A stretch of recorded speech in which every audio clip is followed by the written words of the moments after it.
So hi, it's Hamish Mackenzie for IIoT World at Hanover Messe. I'm delighted to be joined by Dominik Obermaier, CTO and co-founder of HiveMQ. How are you, Dominik? Good. Enjoying the event so far? Yeah, great show so far. Okay. Really exciting. Cool. So today we want to talk about Unified Namespace. Yes. And I think it would probably help for our audience if you just start off by explaining what is Unified Namespace and why is it so important? Yeah.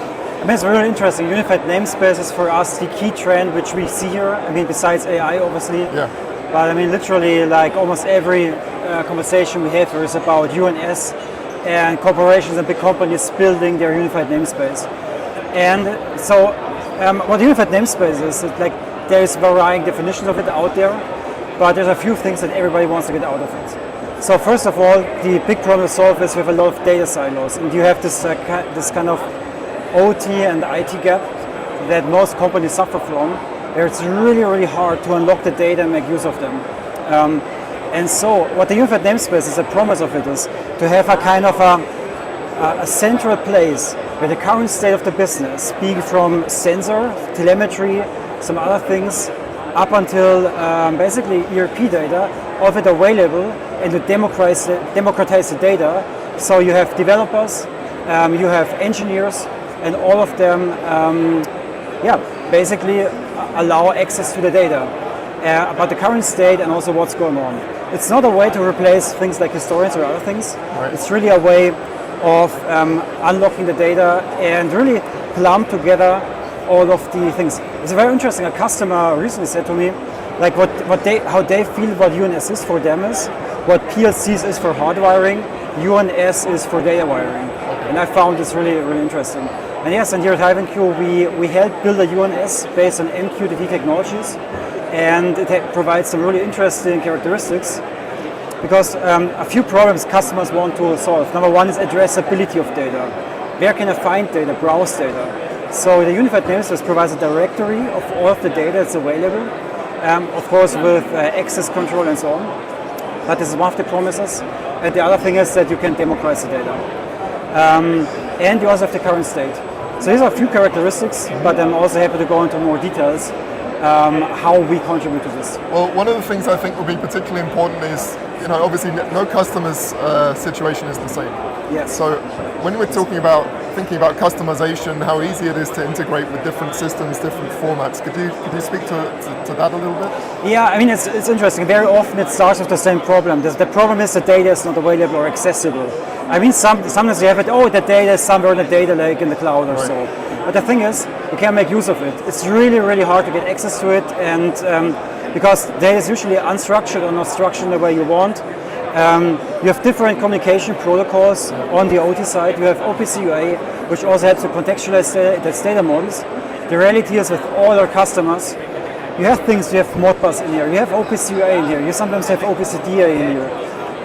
And you have like any protocol known to mankind somewhere in here. You have whatever Siemens, you have Beckhoff at PLCs, you have Allen Bradley. So you have this big heterogeneous environment. Yeah. And so the first step is, how can you bring all of this data out of the silos? Because very often the reality is many vendors really don't enjoy being interoperable, even with OPC UA. While you have a common data model, there's still some additional piece of information that is proprietary to the vendor, which makes total sense because no PLC is the same in terms of functionalities. And what we do is we help unlock the data by having a component like HiveMQ Edge, which is a gateway that integrates in a bidirectional way with all of the pieces out there of equipment and brings it into an MQT ecosystem.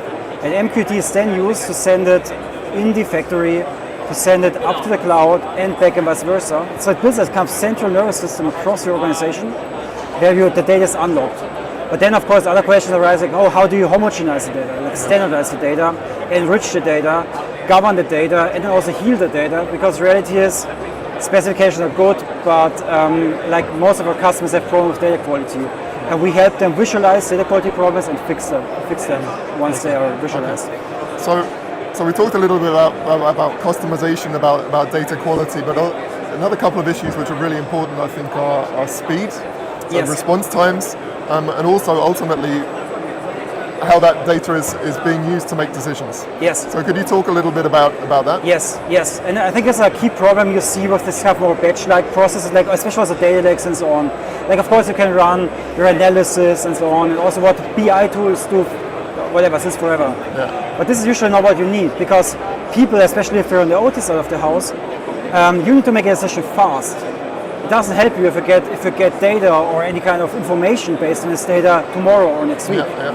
And this is not only true for manufacturing, but also for energy.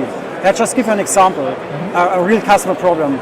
In the energy sector, imagine a solar panels, like in the US, namely in this case. Yeah. So what's happening is you have some actuators that change the solar panels based on where the sun is going across the day, because you want to maximize the output of the solar panels. So if this actuator, these actuators have a problem, for whatever reason, mechanical or it might be other problems, you're not earning money, you're losing money. The business is losing money. So with a customer, it took them more than a week to actually identify this specific problem. Okay. Because once we get a report, a batch report, and they say, oh, something's wrong, then you send somebody to fix it, and 10 days later you can fix it. But you lose 10 days of money. And so what the UNS helps them enable is, once the problem arises, they get a push notification, pretty much. It's available to applications, to humans, to dashboards, and you immediately can act on this data. But this requires a technology that, number one, is scalable enough to support this customer. We're talking about literally millions of tags. Yeah. So we're talking about more than 10 million tags connected here. And we need to talk about low latencies. So we talk about less than 2 seconds end to end from device which produces data until it's available to the business. And this needs technologies like MQTT that are push based. And very frankly, this is the reason why all of the Fortune 500 companies thinking of UNS are looking at MQTT, and this is why we work with them. And obviously over time, the volumes of data are not getting smaller, right? Yeah. Yes. So how does a unified namespace help in terms of that scalability that companies need? Yeah, I mean, there's two things about unified namespace. Usually you talk about the current state or the previous state. Usually in a unified namespace you're not interested in what happened last year or last week, and I want to correlate some things. This is what historians are usually built for in manufacturing. Right. Yeah. But there's also specialized solutions for also in the energy sector and so on. I still think like there is a bit of competition going on there about modernizing this. I also think the cloud providers are really going into the space more and more. Yeah. But I really would think like long-term storage and like what we need for decision making.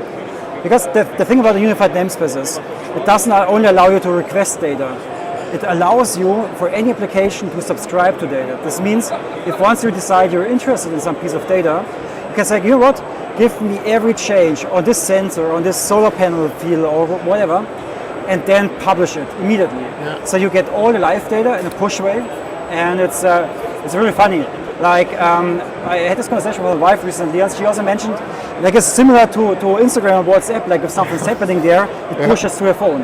And imagine the same thing for your business. Like something's happening, the application get a push notification, and you have this real-time connectivity of data going on. Okay. And I mean, obviously another thing, especially in the context of Industry 4.0, is reliability. Yes. So how does the unified namespace support that? Yeah. So this is now the key thing. The unified namespace alone provides a central access point. Yeah. But I think what's underappreciated the fact is what's happening if the software supporting this is not available. Because it crashes, it's down or whatever, there's an update.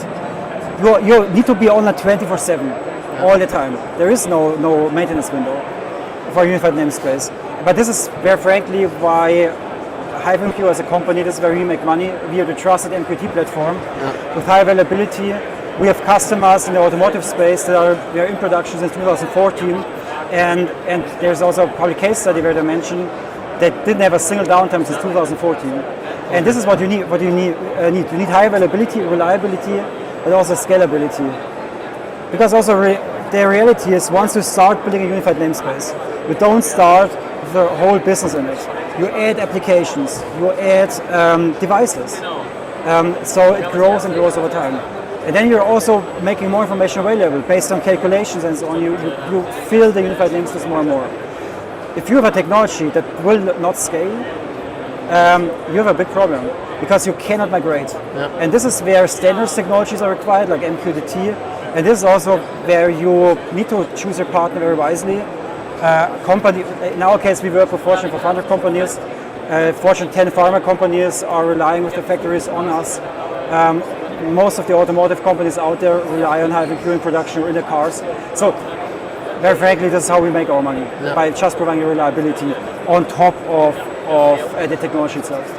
All right, fantastic, great insights, Dominik. Thank you. And I think it would be a bit rude of me, really, given that we're interviewing you on your stand, to not let you talk a little bit about the new offering that you've launched at the Hanover Messe here. So could you talk a little bit about the Edge offering and how that's helping, especially in terms of IT/OT integration? Well, HiveMQ is usually very well known as an MQT platform that spans from cloud to also the edge as factory floors for providing this MQT central nervous system. What we found is that the data silos are really hard to unlock. And I mean, there's tools out there, but overall, the business model, what we saw so far is that the connectors to some PLCs or some vendors, all of them cost money. And so it's really interesting if there's a digitalization project where you want to make use of the data, there's so much investment needed to actually just make use of the data. And so we said, you know what, we believe in today's world, in 2024, we want to unlock the data cost-free to see, because first of all, if there's no return on investment, why should you invest the money in the first place? And to support companies in the journey, we have HiveMQ Edge open source, which is completely free to use. It's cost neutral, where you can unlock all the data, connect to all your PLCs, OPC UA, you name it, then make the data available. If you have in your journey the need for enterprise-wide security, for a bit more advanced use cases, for something have a product called Data Hub, which also helps to normalize the data, heal the data, govern the data. Like what is usually later in journey, we allow you, basically we have a commercial offering where you can seamlessly upgrade from the free one once a company is ready and sees the value compared to commercial version in the HiveMQ ecosystem. So we're very excited about this. I think also here in our booth that people are very excited to hear about this. And and we have so much more to come later this year. So I don't want to spoil too much, but we will hopefully talk later about this a bit more. No spoilers. But for example, Spark plug is a huge trend, which is used very often as an alternative to OPC UA, especially in the energy sector.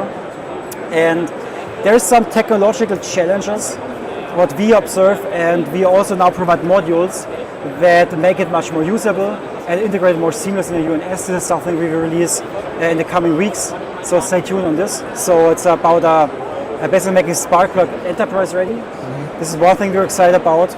And then later this year we will launch so much more for all our customers building a UNS, because we feel UNS is as an industry trend is still at the very beginning. Like there's a real need everybody's looking for, but we also feel there's still some technology missing here, and so we are very excited to launch this later this year. We have some customers who are already trying it out. So for anybody who has also in the audience wants to learn more, feel free to schedule a call with us, and we're happy to talk more about the details what's there to come. Fantastic. All right. Thank you very much, Dominik. Obviously, anyone watching on this on LinkedIn can follow the hashtag. If you're watching this during the Hanover Messe, then please come down to the HiveMQ stand and you'll be able to chat to Dominik yourself. In the meantime, thank you very much, Dominik. We'll see you next time. Thank you.